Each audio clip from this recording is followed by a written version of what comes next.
Hola, ¿cómo están? Bienvenidos a nuestro segundo encuentro de lengua y literatura. Hoy vamos a hablar de la síntesis. El otro día hablamos del resumen. Dijimos que el resumen es el texto que producimos después de haber leído un texto al que vamos a llamar el texto original, ¿no? Y que si podemos resumirlo, eso es un índice de que realmente lo pudimos comprender, ¿no? Entonces, el resumen es un texto en el que reformulamos, es decir, en el que volvemos a escribir, pero esta vez con nuestras propias palabras, con nuestro propio discurso, las ideas que consideramos más importantes o que consideramos principales de ese texto original.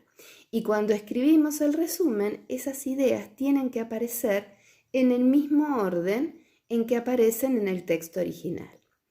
Ustedes lo que hicieron fue leer un texto acerca de la narración en la escuela, ¿no? Y leyeron ese cuento, leyeron ese texto, aplicaron las estrategias de lectura e hicieron el resumen, que es lo que yo ya corregí y hice la devolución. Los que no llegaron a entregar o que no pudieron subir la tarea, yo ya saqué, anulé la fecha tope, o sea que la pueden entregar, no se preocupen, están a tiempo todavía, por supuesto. Y bueno, y ahora vamos a hablar acerca de la síntesis. La síntesis es también otra manera de reformular, es decir, de producir una versión más corta, mucho más reducida que el resumen de un texto original que leímos antes. En la síntesis, como decíamos, es mucho más corta, no aparecen todas las ideas principales, sino a veces aparece una sola, a veces aparecen algunas, 2, 3, 4 ideas, ¿no? A lo mejor de muchas. Y el orden en que aparecen estas ideas no tiene tanto que ver, no respeta el orden en que aparecen en el texto original, sino que pueden tener otro orden que tiene que ver con aquello que le llamó más la atención o que le pareció más importante o que tiene más relación en esa síntesis con respecto a algún tema en particular.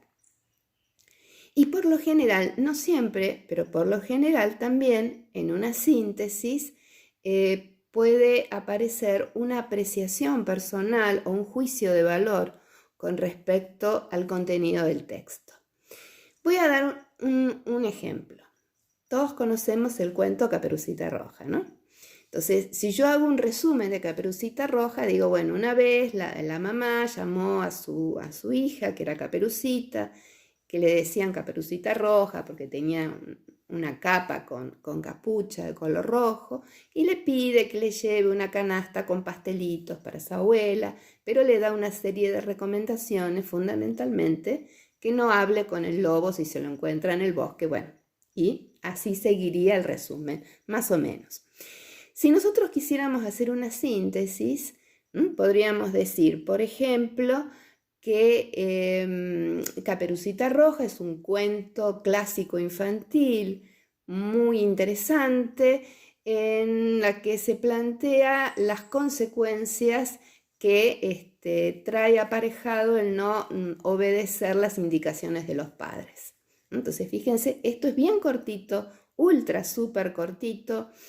Hay una apreciación personal, en este caso, cuando digo que es un texto interesante. Le agrego un dato que no está en el original, en el texto original, que es que es un clásico de la literatura infantil, y después me quedo, o sea, tomo como de todas las acciones principales o más importantes que suceden en el cuento, me quedo con la desobediencia.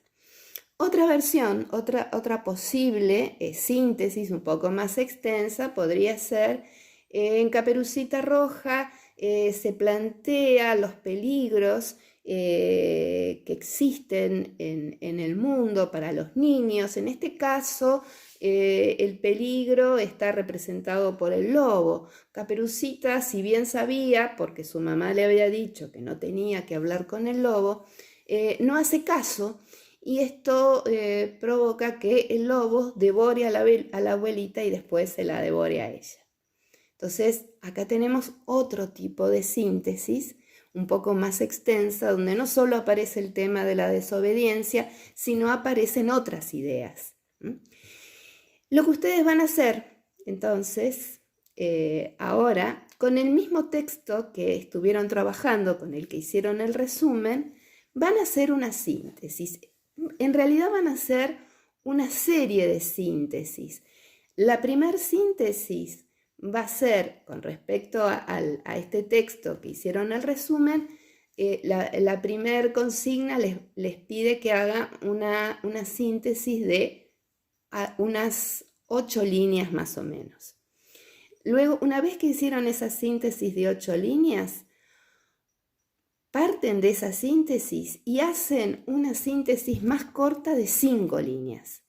Luego toman esa síntesis de 5 líneas y la vuelven a reducir y hacen una síntesis de 3 líneas y finalmente toman esa síntesis de 3 líneas, la vuelven a achicar, la vuelven a reducir y hacen una síntesis de 1 línea, ¿no? Entonces, este ejercicio de como una especie de pirámide invertida, empezamos a reducir y cada vez vamos reduciendo más, ¿no? Nos sirve para darnos cuenta todas las posibilidades que permite la síntesis y cómo a veces en una frase se puede sintetizar, obviamente expresando lo mínimo de lo mínimo, pero se puede sintetizar aquello que habíamos en un comienzo expresado en 8 líneas.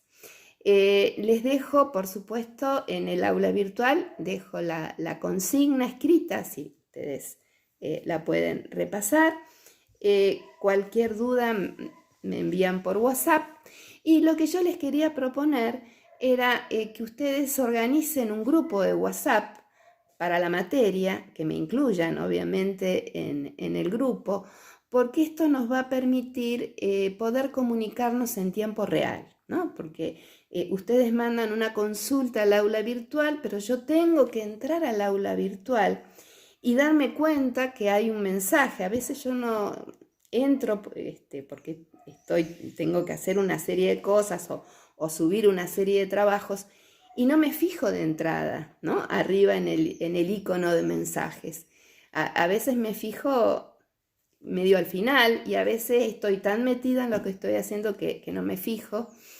Y lo mismo les debe pasar a ustedes, ¿no? O sea que a ustedes tampoco el sistema les avisa cuando hay un mensaje. Y por otro lado, muchas veces pasa que varias personas hacen la misma consulta y yo tengo que estar repitiendo, ¿no? La misma respuesta en forma individual a cada uno. El WhatsApp nos va a permitir que la consulta de una y la respuesta sirva para todos. Así que bueno, espero que puedan organizar el grupo y nos vemos y nos leemos en el aula.